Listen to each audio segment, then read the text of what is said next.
மத்திய பிரதேசத்தின் இந்தூரைச் சேர்ந்த தம்பதி கூலி வேலை முடித்து அதே பகுதியில் இரவு உறங்கினர். அவர்களின் 2 வயது பெண் குழந்தையும் பெற்றோருடன் உறங்கியது. அப்போது திடீரென ஏதோ மரப்பலகை விழும் சத்தம் கேட்டு குழந்தையின் தந்தை உறக்கத்திலிருந்து விழித்தார். சுற்றுமுற்றும் யாரும் இல்லாததால் மீண்டும் படுத்துறங்கினார். சில நிமிடங்களுக்கு பின் குழந்தையின் தாய் விழித்து பார்த்தபோது குழந்தை காணாமல் போனதை அறிந்து அலறினார். இரவில் எங்கு தேடியும் குழந்தை கிடைக்காததை அடுத்து மறுநாள் காலை இருவரும் போலீசில் புகார் அளித்தனர். அவர்கள் தங்கியிருந்த பகுதியிலிருந்து சற்று தொலைவில் உள்ள ஒரு மார்க்கெட்டில் பலத்த காயங்களுடன் பெண் குழந்தை மயங்கி கிடப்பதை அறிந்த போலீசார் அதை மருத்துவ சிகிச்சைக்கு அனுப்பி வைத்தனர்.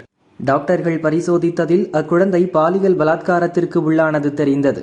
பகுதியில் இருந்த சிசிடிவி கேமரா பதிவுகளை ஆராய்ந்த போது நடுத்தர வயது இளைஞன் பெண் குழந்தையை அப்பகுதியில் தூக்கி வீசி சென்றது தெரிந்தது.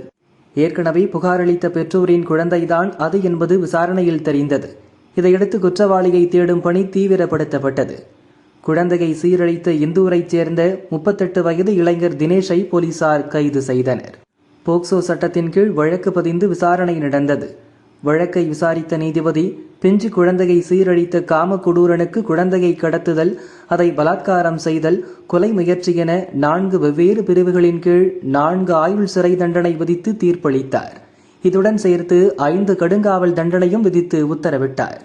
5 ஆண்டு கடுங்காவல் தண்டனை மற்றும் 4 ஆயுள் தண்டனை விதிக்கப்பட்டதால் குற்றவாளி தினேஷ் வாழ்நாள் முழுதையும் சிறையிலேயே கழிக்கும் வகையில் தீர்ப்பு அமைந்துள்ளதாக போலீசார் கூறினர். இதுபோன்ற கொடூரர்களுக்கு இந்த தண்டனை மிகச் சரியானது என மகளிர் அமைப்பினர் வரவேற்றுள்ளனர்.